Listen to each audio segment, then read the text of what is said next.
Pagi, siang, atau malam, Bu. Nama saya Vincent dari kelas 11 IPS 1. Di sini saya akan menceritakan kasus tentang ancaman ideologi terorisme. Terorisme itu apa sih? Terorisme merupakan tindakan yang sangat mematikan, membawa banyak sekali korban jiwa yang tidak bersalah. Jaringan Mubaligi Muda Indonesia (JAMMI) menilai pandangan kepada staf kepresidenan Muldoko mengenai radikalisme dan terorisme itu nyata dianggap tepat. Aksi bom bunuh diri di Gereja Katedral Makassar pada Minggu bulan 3 tanggal 28 2001 menjadi kelabu dan menambah rentetan panjang pelaku aksi bom bunuh diri. Menurut Koordinator Nasional JAMMI, Ifran Sonsi, terorisme adalah puncak dari politik agama. JAMMI mengajak kepada para elit politik agar fair dalam berkampanye dan menghindari politisi agama yang akan mengancam keutuhan berbangsa kita. Ivan menegaskan ancaman dari ideologi ini atau radikalisme ini dan terorisme benar-benar nyata yang ada di Indonesia. Terorisme itu berasal dari sikap radikalisme yang menganggap selain kelompoknya dia, semuanya itu adalah kelompok yang salah atau tidak benar. Radikalisme ini dan terorisme ini merupakan ancaman yang benar-benar nyata bagi kemajuan bangsa Indonesia.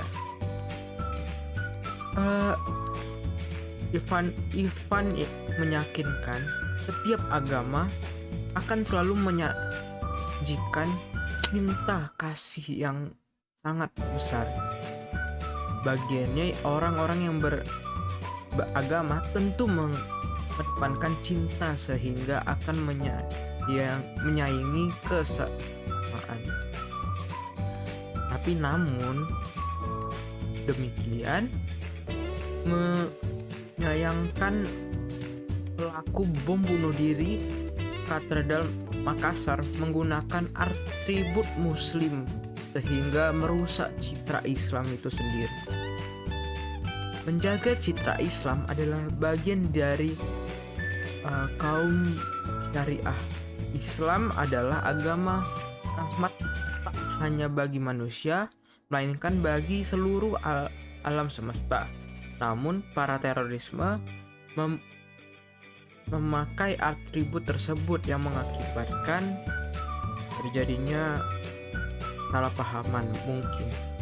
Untuk itu, kita harus menjaga relasi kita agar untuk menyetop sebuah permasalahan radikalisme tersebut yang membuat ideologi kebangsaan kita menjadi lunak atau tidak utuh seutuh batu yang mengkeraskan hati kita agar tidak egois dalam beragama, bersosialisasi, dan bermasyarakat di Indonesia.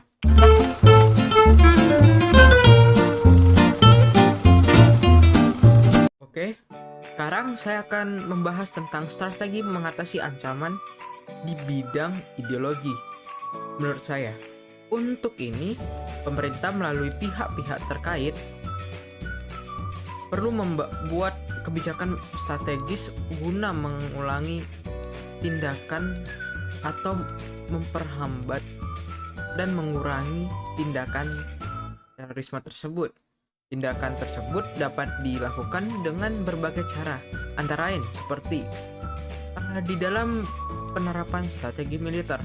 Di sektor militer ini dilakukan operasi bawah tanah Jadi agar tidak ketahuan oleh para terorisme itu tersebut, dengan tekanan yang bertujuan menghancurkan kelompok terorisme yang sangat kronis, seperti orang-orang yang merencanakan dan membuat operasi teroris harus mengerti bahwa dia akan diburu dan dihukum. Kedua, strategi politik.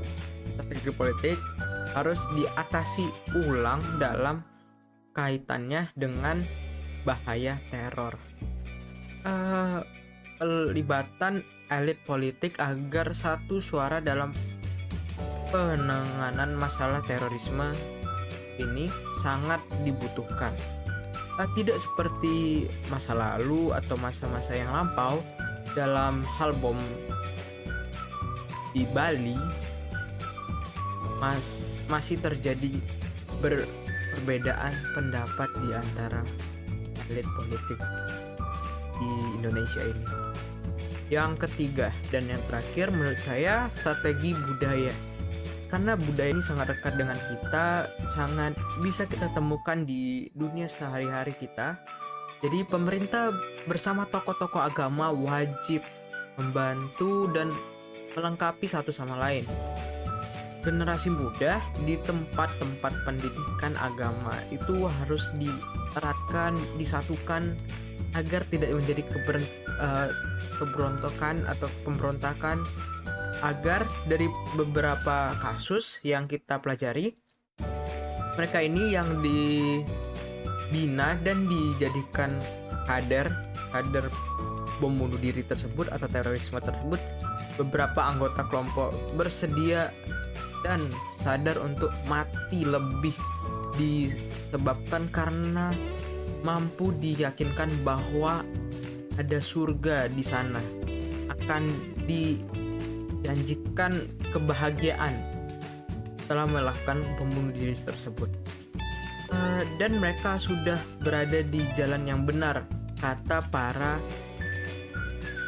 orang yang dibalik bom bunuh diri tersebut. Jadi mereka para anak muda tersebut diyakinkan, diiming-iming akan masuk surga, dan membuat anak muda tersebut yang masih labil mempercayai karena sudah didoktrin dari kecil, yang mengakibatkan mereka tidak mempunyai akal sehat, akal yang lurus lagi, dan mengubah mereka menjadi orang yang